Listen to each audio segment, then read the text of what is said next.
एक बार की बात है, राजा विक्रमादित्य अपने सिंहासन पर बैठे हुए थे कि अचानक उनकी सभा में एक योगी आया। योगी ने राजा को प्रणाम किया और कहा, महाराज, मेरी तपस्या में कुछ कठिनाइयां आ रही हैं। मैं एक तंत्र सिद्धि प्राप्त करना चाहता हूं, पर इसके लिए मुझे आपकी सहायता चाहिए। मुझे एक शव की आवश्यकता है जो पुरानी श्मशान भूमि में पीपल के पेड़ पर लटका हुआ है। अगर आप उस शव को मेरे पास ले आए तो मैं आपकी इच्छा पूरी कर दूंगा।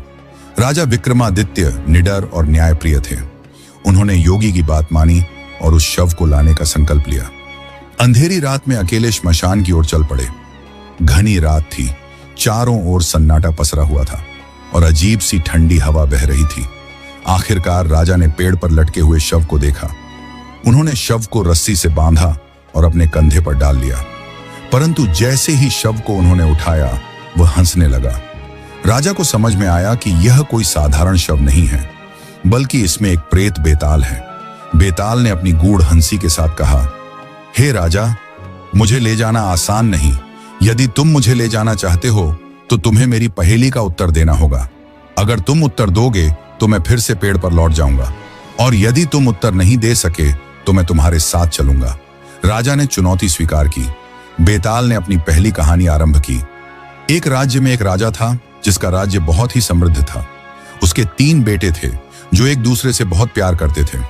एक दिन राजा ने अपने तीनों बेटों को बुलाया और कहा कि वह अब बुजुर्ग हो गए हैं और चाहते हैं कि उनकी जगह पर उनके पुत्रों में से कोई एक राज्य का उत्तराधिकारी बने। लेकिन तीनों में से किसी एक का चयन करना कठिन था। इसलिए राजा ने तीनों को एक परीक्षण में डालने का विचार किया। उन्होंने अपने बेटों से कहा, तुम में से जो के भीतर सबसे अधिक बहुमूल्य वस्तु लेकर आएगा, वही इस राज्य का उत्तराधिकारी बनेगा। पहले दिन तीनों बेटे अलग अलग दिशाओं में चले गए और अपनी अपनी बहुमूल्य वस्तु की खोज में जुट गए। 3 दिन बाद वे लौटे।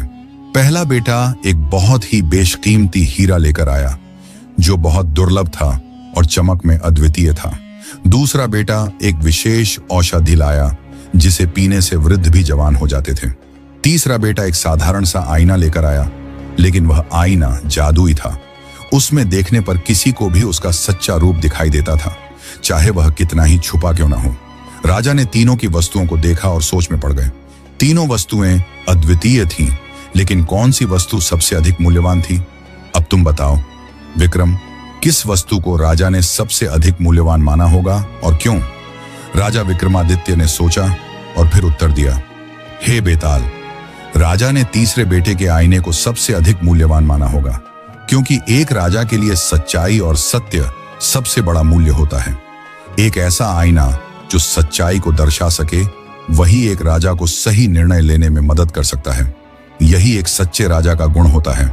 बेताल जोर से हंसा और बोला, उत्तर सही है हे राजा, लेकिन अब मैं फिर से पेड़ पर लौटूंगा। कहकर वह हवा में गायब हो गया और फिर से पेड़ पर जाकर लटक गया। विक्रम को उसे दोबारा कंधे पर उठाना पड़ा। बेताल ने फिर एक दूसरी कहानी आरंभ की। एक बार एक धनी व्यापारी ने अपनी 3 पुत्रियों की शादी के लिए योग्य वरों की तलाश की।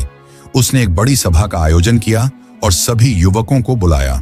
उसने 3 परीक्षण रखे और जो युवक इन तीनों में सफल होंगे वही उसकी पुत्रियों के योग्य होंगे।